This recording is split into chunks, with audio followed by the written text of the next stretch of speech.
Paz do Senhor, meus irmãos, tudo bem com vocês? Estamos voltando a postar aqui nesse canal um quadro que tínhamos aqui antigamente sobre o nome Frutificando. Neste, trazemos mensagens rápidas para o seu coração com algumas lições que a gente consegue extrair da Bíblia Sagrada para a gente frutificar no reino de Deus. Amém? Então, como estamos voltando a postar esse quadro, a gente quer trazer para vocês semanalmente ou ocasionalmente, pelo menos, alguns trechos de mensagens e aplicações bíblicas para a sua vida espiritual, tá bom? Então você que é novo aqui, que não conhecia o canal, por favor se inscreva, nos ajude a alcançar mais gente espalhando a palavra de Deus, tá bom? Meu nome é José Storini, para quem não conhece. Eu quero meditar com vocês num texto que está no livro de Atos dos Apóstolos, Atos, capítulo 27, versículo de número 9, 10, 11 e 12, tá bom? Diz assim o texto: passando muito tempo, sendo já perigosa a navegação, pois também o jejum já tinha passado, Paulo os admoestava, dizendo-lhes: varões, vejo que a navegação há de ser incômodo, e com muito dano, não só ao navio e à carga, mas também para a vossa vida.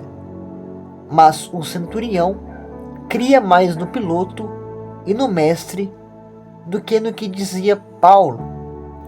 E como aquele porto não era cômodo para invernar, os mais deles foram de parecer que se partissem dali, para ver se podiam chegar a Fenice, que é um porto de Creta, que olha para a banda do vento da África e do Coro, e invernar ali. Amém? Amados, estamos aqui diante de uma pregação de Paulo.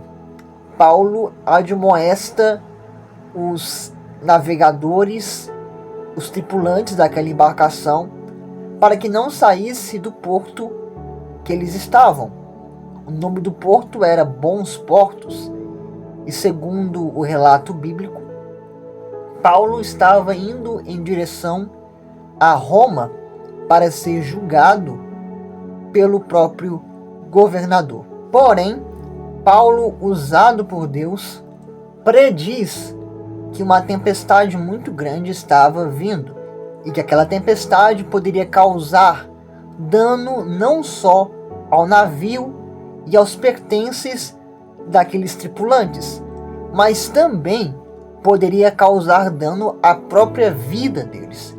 E Paulo ele traz essa mensagem, Paulo traz esse alerta para que eles não saíssem do lugar que eles estavam estabelecidos, para que eles não partissem rumo ao destino e para que eles ficassem ali naquele porto. Porém, o centurião não acreditou, não deu crédito às palavras de Paulo, e diz o texto, conforme lemos, que ele acreditava mais no seu piloto do que na pregação de Paulo. Ele acreditava mais no homem do que na voz do servo de Deus. Quantas vezes nós preferimos acreditar mais em nós mesmos, acreditar mais no homem, acreditar mais na nossa força, e deixamos Deus de lado e ignoramos a voz de Deus. E esta desobediência resultou, como lemos no texto, uma grande tempestade que ocorreu.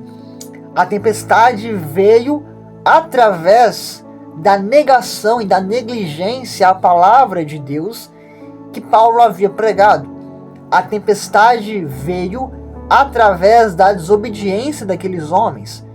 Então, muitas das vezes em nossa vida, estamos em situações desfavoráveis, passando por desertos, por tempestades, que não deveríamos passar, mas estamos naquele lugar, estamos passando por essa situação devido à causa de uma desobediência, devido à causa de uma negligência à voz de Deus.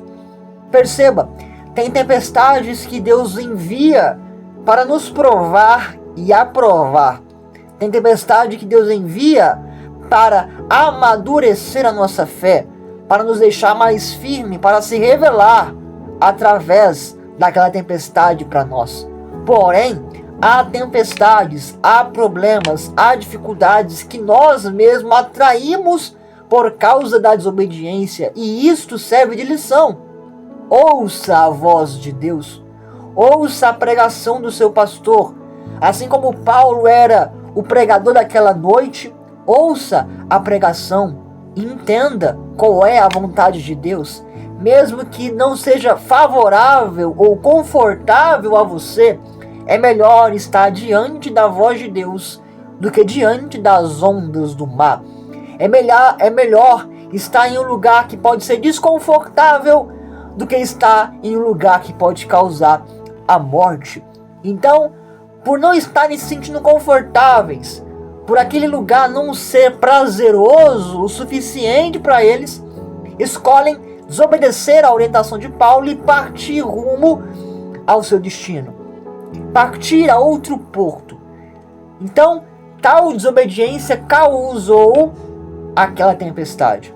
Porém, olha o que o versículo de número 12 vai dizer. E essa lição é muito importante. E como aquele porto não era cômodo para invernar, ou seja, eles não estavam acomodados naquele lugar, e por não estarem acomodados decidem sair, né? Até porque, aqui tem outra lição que eu não ia falar, mas já que estamos falando sobre isso, não era cômodo o lugar não era cômodo, não era agradável, mas trazia para eles segurança, e era o lugar que lhes dava a segurança. Então, pode não ser agradável para você o lugar que você está no momento, pode não ser o lugar dos seus sonhos, mas se Deus te colocou aí, é o lugar que te traz segurança, é o lugar que te traz esperança, é o lugar que Ele se revela para falar com você, é neste lugar que Ele cuida da sua casa, da sua família, e mesmo que não seja cômodo, mesmo que seja difícil, ainda é o lugar que Ele reservou para cuidar de você. Mas olha só o texto que eu queria falar. Os mais deles foram de parecer que se partisse dali, para ver se podia chegar a Fenícia. Ou seja, a maioria escolheu estar juntamente com o capitão. A maioria escolheu desobedecer à voz de Deus. A maioria escolheu percorrer o caminho da negligência. E muitas das vezes costumamos ir conforme o que a maioria decide. O que todo mundo está fazendo acaba virando o padrão. Mas existe um conselho que minha mãe sempre me deu, e o conselho de mãe é valioso, que é este: você não é todo mundo. Por mais que a maioria escolha a desobediência, por mais que a maioria escolha negligenciar a palavra de Deus, por mais que a maioria escolha sair do caminho, você não é todo mundo. E não é porque a maioria está indo para o buraco que você é obrigado a ir junto. A maioria escolheu a desobediência. Ou seja, nem sempre aonde está a maioria está a vontade de Deus. Nem sempre a voz do povo é a voz de Deus. Às vezes a voz de Deus contraria a voz do povo, e temos que ter maturidade para entender que muitas das vezes a voz de Deus pode desagradar a nós mesmos. Porém, a maioria sempre vai escolher o que é mais confortável, o que é mais agradável para eles. E é neste lugar que para eles é agradável, para eles é confortável, que a tempestade se levanta. Por isso, fique com essa lição na sua vida, na sua casa. Primeiro, ouça a voz de Deus. Escute a voz de Deus, seja direcionado pela voz e pela direção de Deus e pela vontade de Deus, e não se iluda com o que a maioria escolhe, com o que a maioria está fazendo. O mundo jaz no maligno, mas você foi chamado para ser o diferencial nesta nação. Agradeço aos irmãos que ficaram até aqui. Compartilhe esse vídeo para que mais pessoas possam ser alcançadas. E comente, né, uma mensagem de Deus também nesse vídeo, tá bom? Comente outros textos bíblicos que você queria ver uma abordagem, uma explicação. E vamos estar aqui trabalhando para engrandecer o reino de Deus. Deus abençoe e obrigado pela oportunidade. Amém.